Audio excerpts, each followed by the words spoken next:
So next one we're going to do is a PA oblique sternum RAO position. RAO is what we always do because we want that sternum to be projected over the heart to make the tissue equal so you can see that anatomy better. So I'm going to have you come in and you're going to face towards the board. And this is the same thing actually as the lateral. If I wanted to, and maybe this would be best for you guys when you're learning, go ahead and actually face AP first. So it might actually be easiest to start the patient in the AP position because then again you're trying to go from a little bit above that jugular notch through the xiphoid tip. And in AP, you can just feel for that jugular notch, get an inch or so above that jugular notch, and then I'm going to move my light field off to the side, shift this way just a stitch for me. Okay, I was ready. Perfect. And then go ahead and go AP. Remember guys, if you take your tube out of detent to move it back, if you don't have this in the detented position, you're not getting a picture of anything. So just make sure to put that back in detent if you do move it out to get your tube and bucky aligned.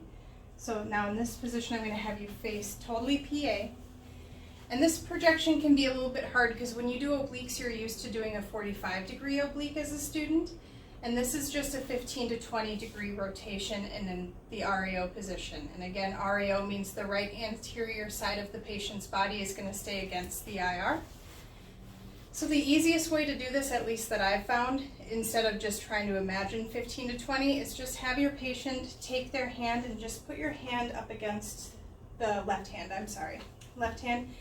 and just kind of place it on there and then just turn as if you're looking at it just a little bit.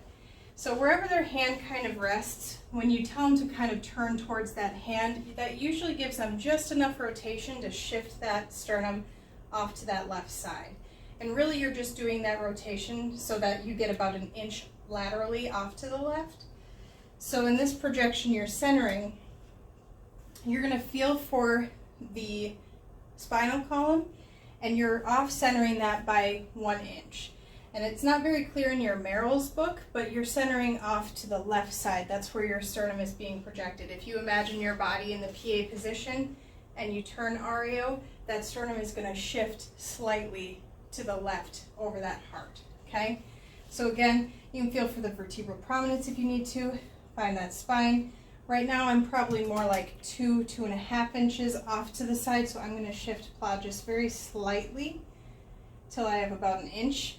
And then I keep that rotation. Again, it's very minimal.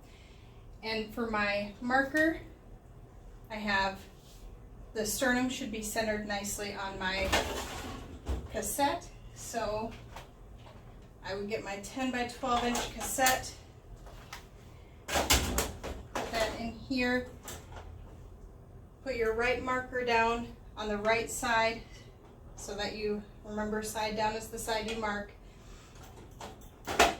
And as long as you put it laterally outside on the lateral border of your cassette, you're not going to be overlapping that sternum as long as you've centered correctly. So I have my right marker on the right side. Claws again rotated that 15 to 20 degrees.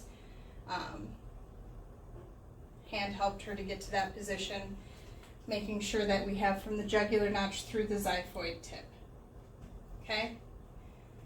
So that is how I would expose that image. Just find that MSP, just go 1 inch over laterally to the left.